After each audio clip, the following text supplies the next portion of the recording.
So if you stop to think about it, our area already has a huge number of aviation companies already in place, everything from HAECO and Honda Jet to the airport itself. Now we will see even more. PTI Executive Director Kevin Baker says to get ready for even more higher paying jobs.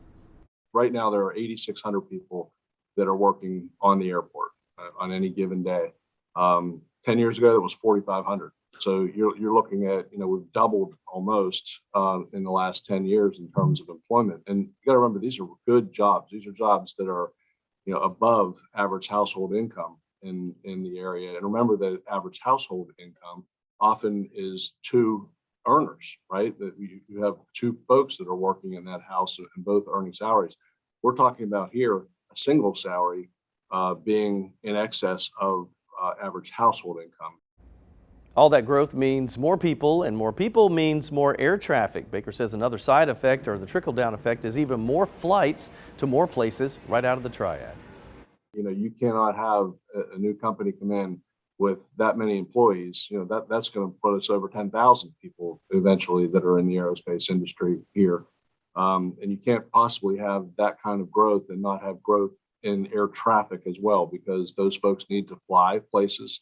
Wherever their suppliers may be, wherever their customers may be, et cetera, they're going to need to, to travel from time to time.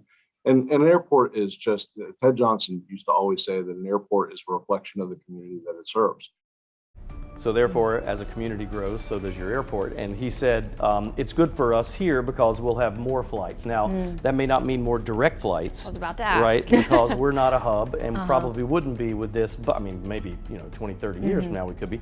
But it's the point to this is that you'll get more flights to more places. And that's part of the problem here. Sometimes you have to have two connecting flights to get to where you want to be. And that may not be the case in another 10 years. So would this mean though, because obviously I think it's great and don't discord that, but will this mean it'll be busier at the airport? Because what I love about PTI, it's so easy to get in through security and get to your flight. And I love the convenience of that, I'll be honest. So will something like this change that potentially? I asked him that because that's like, my wife and I talk about the love-hate relationship with it, because you love the fact that it's not that busy, but you hate that there aren't as many direct flights. But he said, yes, that does mean more people coming into the airport. More flights mean more people. But there is, it takes a while for that to happen. It's not going to happen tomorrow. Right, that's right. So he said, you've got to get these more flights coming in because we have more people living here, but that may be a 10-year situation. I think this is just so exciting for our area. When we think big cities, we're like Raleigh, Charlotte, but it's like Greensboro is going to be the place that people want to come. And I think with these new jobs, it's going to attract other companies to come here too. And it's just going to be exciting where this is going to take the triad. And remember, things can change. When my dad told me when he was growing up, Winston-Salem was the largest city in the state. So who knows what would happen in another 40, 50 years. You never know. We have a lot of potential here. It's true. It's exciting.